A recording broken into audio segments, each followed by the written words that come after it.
something, but the actual overall pattern is different on each one. Do they carry anything when they're, Yeah. you know, they don't carry any stick or... Yeah. They just wear their robes.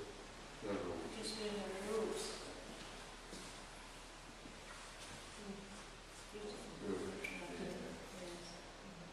Very, very flamboyant, isn't it? I love to see the picture of them parading in. When you see them coming in to the all dressed up like that to the service. You see, on that service, the St Andrew's Day service, it's got a colourful service because not only the knights, but then comes the couple.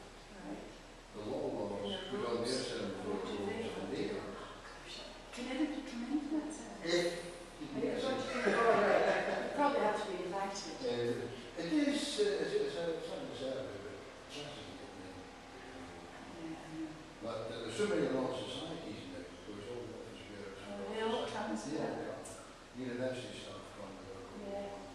Must be quite sweet. Nice big colour. You can stand outside and watch them. But the council usually do these from there. Yes. Now they come in jeans and... I know. It's very different. Well, I don't know if it's still really insistent in bringing your own children across the years. What? They get me How stupid. I'm checking out the road, but what that is actually secret. That's That's what brings that.